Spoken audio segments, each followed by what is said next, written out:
松下的单卡收录机，型号 RX-5150，天津的一位粉丝朋友连着其他机器一同寄过来维修的。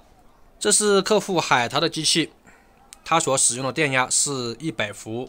我们看一下收音机的 FM 频率段是76到108，这个频率段是包含我们国内的收音机 FM 频率段的，所以不需要改频，也是可以正常的收听 FM 节目的。机芯部分这个按键比较小，但是这一款机芯它所使用的是这种轻触式的机芯，就像夏普800、575这个类似的，这个手感是非常不错的。另外它还带有这个3段的电脑选取。看看机器的后面，感觉后面的成色比前面更新。松下 RX-5150 100伏的电压，另外还可以使用 13.2 伏的直流电。这台机器并没有什么大的问题，机芯可以正常的工作，收音机都是可以的，切换开关也没有问题，只有左边的这个主音量电位器有一点呲呲响。另外可能压带轮有一点老化，需要更换。看一下机器里面的构造，结构并不是太紧凑，拆卸也是非常的简单2个扬声器。高音部分所使用的是这种亚电陶瓷片，扬声器的插头可以直接给它拔掉。这个音量电位器我刚才拆开检查过了，里面的碳膜并没有问题，主要还是个弹片有一点接触不良。另外它里面喷了很多这种油，把这些全部给它清洁干净，然后我们给它焊接上。机芯部分拆下来了，这就是这款机芯的结构。客户反映，磁带在播放的时候1分钟以后会出现磁带走偏的情况所以决定把这个压带轮给它更换了。时间长了这个压带轮有一点老化。另外在检查的时候发现，这个皮带是后期更换的但这个皮带质量很差，属于比较劣质的一款皮带，很不均匀，而且上面有很多这个点，皮带需要更换。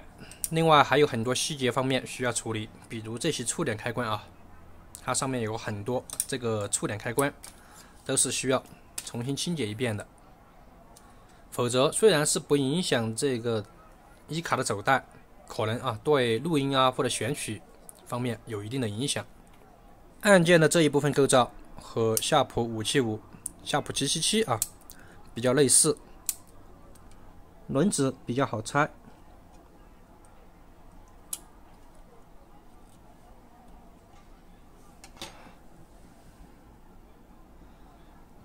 时间长了，上面已经变得很光滑了。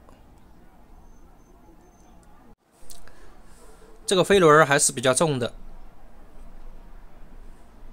成色还行。这条主皮带的确是有一点不尽人意，这2条小的勉强可以用，也一并给它更换掉。主电机上面还有一层这玩意儿，估计应该也是后面加上去的。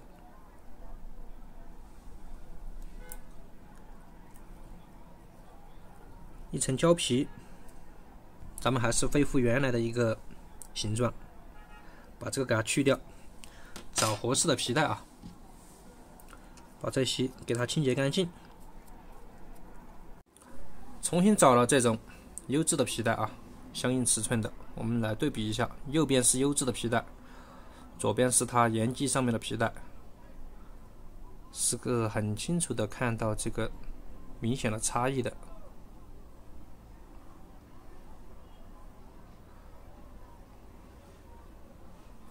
包括这个小的也是一样，很均匀，这样的效果就很不错。之前可能这个皮带太薄了，也过于光滑，没有摩擦力，可能它在这个电机这个轴上面加了这么一层，就是普通的电胶布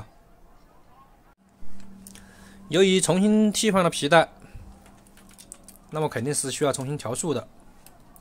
这款机芯的调速点就在电机后面这个孔，它只有2根线啊，单速播放的一个机芯。来听一下啊，这台机器的声音。收音机部分。天哪，抢到了！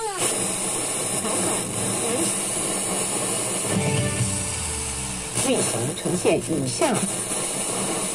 流动的昆明情景。看一下磁带。这台机器呢具有选取功能啊，按下这个 TPS 啊，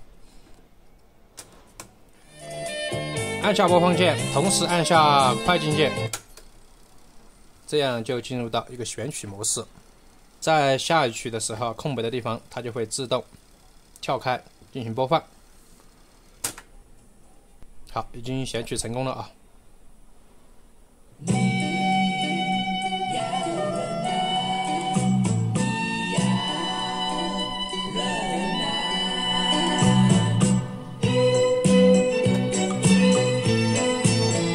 磁带类型啊，我们一定要选正确，选到1类带，它的高频会足一点。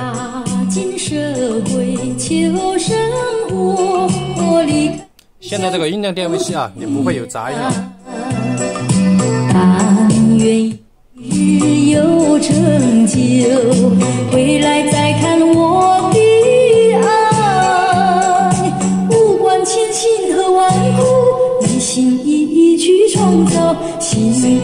心爱的，请别再忧伤，请你要忍耐。